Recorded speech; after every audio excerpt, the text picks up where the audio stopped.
Hey everyone, and welcome to the Latinx Point of View podcast. I'm your host, Leo Scarpati, and today with me, I have a special guest, my friend Karen Correa Villella.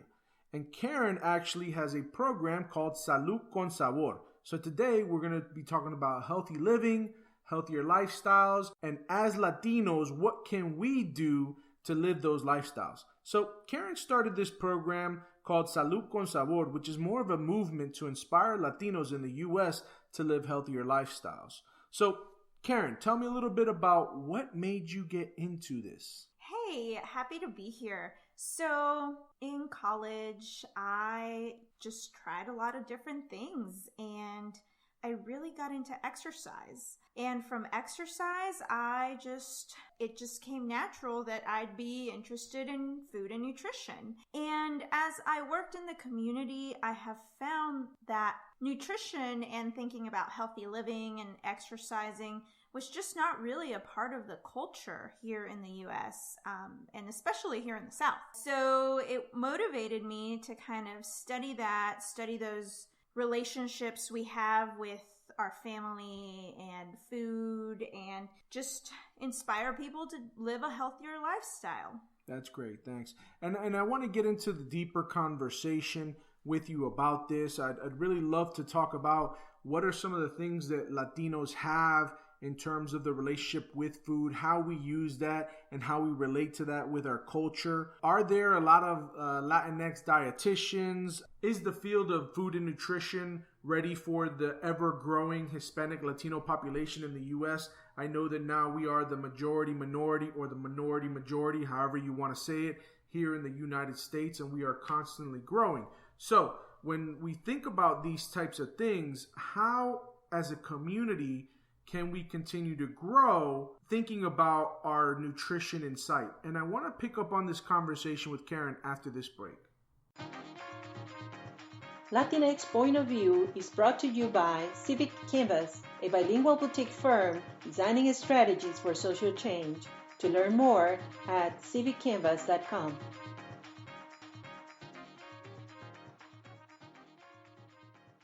So I want to start with a little backdrop and why this topic is so relevant. I think like many people listening to this podcast, you may have some struggles with your dietary needs and kind of your cultural background and what you feel as comfort food.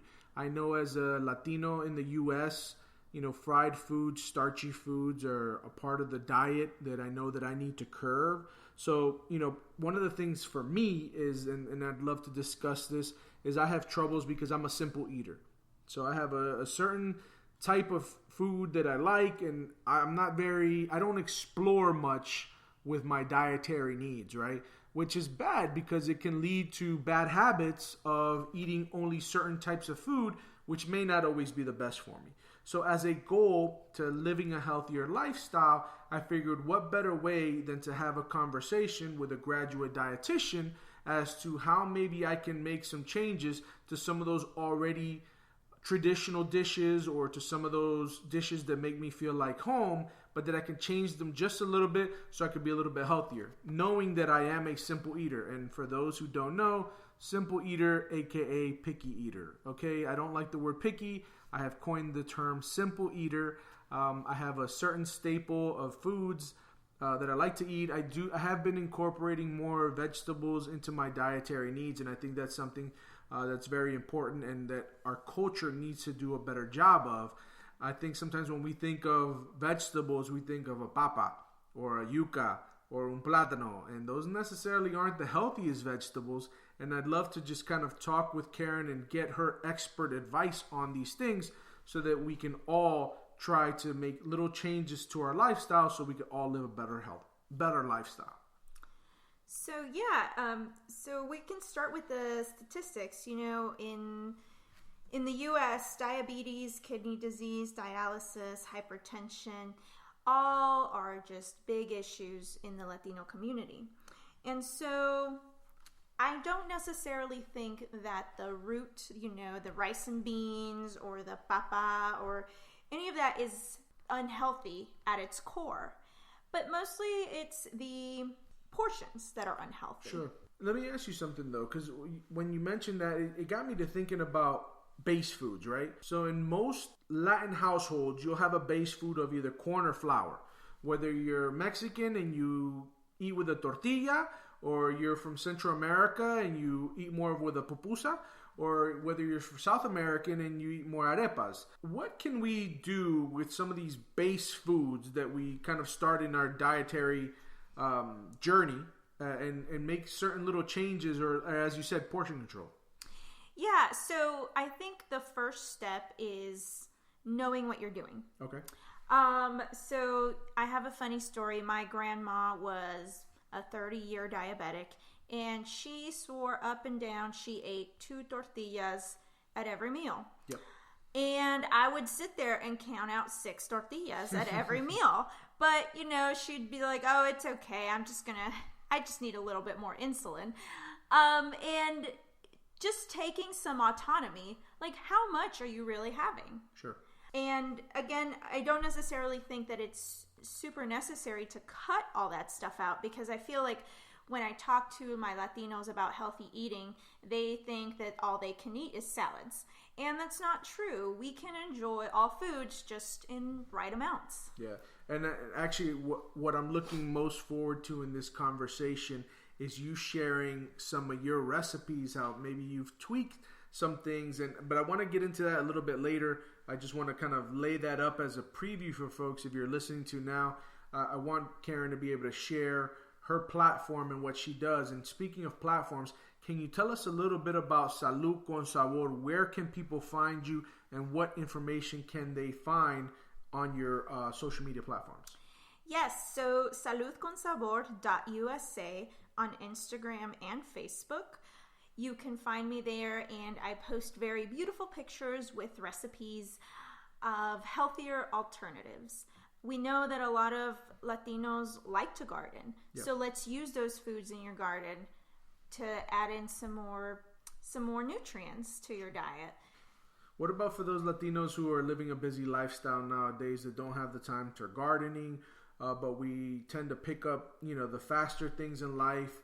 It's easier to stop by and pick up. I'm not gonna lie to you. Sometimes it's easier to pick up some ground beef or some chicken. Las tortillas, el queso está ahí. Boom, boom, boom, boom. I don't even do the lettuce and tomato. My wife does, but it's kind of like it's those sort of things. So what can we do to make certain changes? Maybe add a little bit of lettuce and tomato, like I should be doing. Yeah. So I will share with you that rice and beans and tacos are 2 of my favorite foods. I probably have them at least once or twice, or maybe even 3 times a week, depending how busy my week is. But I always have a side salad with them. Or even the tacos, I have started doing veggie tacos. Oh, interesting. So finding how to marinate, the different vegetables. Like this week we used mushrooms. Okay. And it's really filling, just a different twist on it. And are those recipes available on your Instagram and your Facebook page? Yes. So I post all of my recipes on my Facebook and Instagram page. I also did a really popular one with protein donuts, kind of a twist on the pan dulce with café that we usually have. And so just, adding some more protein, adding some more nutritiously dense foods rather than just sugar and flour. So let me ask you something. So making it out of protein, how does that change the texture of the donut? And did you still feel like you were having your pan dulce en la mañana? So yeah, it wasn't as sweet. So the flour is actually oatmeal. Okay. So I blended up oatmeal, and instead of frosting, I used peanut butter. Oh, interesting. And I still put the sprinkles on it, because to me, that's just, you just have to make it look nice. Sure. But it added fiber, it added protein, instead of those simple sugars that we get with your run-of-the-mill pan dulce. And I think that's where part of the problem is, right? Is those simple sugars, and how many of those simple sugars that we consume a day that are leading to these statistics of Latinos being high in diabetes, and that leading to problems with dialysis and our kidneys and things like that. Hypertension is another cause, or another killer in our community. So the donuts that you were talking about, just as an example, the protein donuts, we know donuts are technically fried. So do you fry the protein donuts, or are they baked, or how do you do them? They're baked. They're Okay. baked. And that, baking is a great alternative to maybe some of those fried plantains. Yep. Or those empanadas. It just takes a little bit of research to find out what works best. Sure. And the best part about this conversation is, Karen has done a lot of this research herself, like I said, as a graduate dietitian. So you can just basically go onto her Instagram and Facebook page and, give her a like and check out some of her recipes and try them out, and then give us feedback. Go onto our Twitter page, Latinx POV, on Twitter, and let us know if you liked any of the recipes, you tried any of the recipes. Take pictures of the recipes. Let us know. Share with us. So, Karen, tell me a little bit about your title, graduate dietitian. What's the difference between a graduate dietitian and a dietitian? Okay, so if you don't know, let's start with nutritionist. Sure. Okay, anyone in the world can be a nutritionist. My dog is a nutritionist. Interesting. And that I put that out there just to say, I went to school for a very long time. I had to do a 1,200-hour unpaid internship that I actually paid for. Oh, wow. And so it was like going to work every day, but to be able to sit for my exam. So now all I need to do is sit for my exam, and I will be a registered dietitian. So that is the big difference between nutritionists, health coaches, all that stuff, versus someone who is actually licensed in the field. So, it just got me thinking, licensed in the field, are there many licensed Latinx dietitians? People who understand our culture, people who understand our cultural or dietary needs, right? Or not necessarily needs, but our likes and dislikes and what we traditionally eat with. Because I think some of the most frustrating things sometimes is when you go somewhere and they don't understand who you are. So they're telling you this is your meal plan, which is so totally different from what you've grown up with, from what you've been accustomed to. My wife is Venezuelan. If you tell her to take away her arepa, she's going to look at you crazy. But she's done some really cool things where she's made arepas out of plátano. She's made arepa out of yuca. She's made arepa out of almond flour.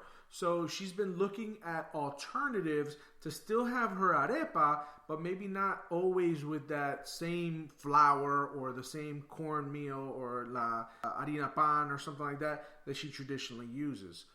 Because we are trying to make those healthier changes to our lifestyles. Yeah, here in the South at least, since it's not nutrition and healthy eating is just not a part of the culture, I find that there are not very many Latinx dietitians. Yeah. There's a lot of Latinx nutritionists, Sure. but not a lot of Latinx dietitians.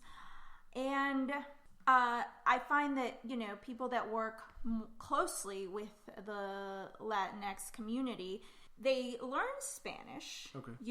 and they try to understand the culture, but it is hard. It is hard for them because it's not only talking about food, it's understanding that, they might have a few children coming with them to these appointments, and it's so much more. And understanding the culture, as you know, is just so much more than just food. Yeah, definitely. But people do relate to our cultural backgrounds through food, and sometimes it's those things that are the most comforting. I'm gonna be honest with you. One of my comfort foods is arroz con huevo con platanitos, fried plantains with eggs mixed in with rice. And yeah, it's probably not the healthiest at all, but that's one of my comfort foods. One of the things that I do want to talk about also is sometimes mixing starches, multiple starches, having a protein, having that better balance, right? Because I've done it before in the past. I've put papas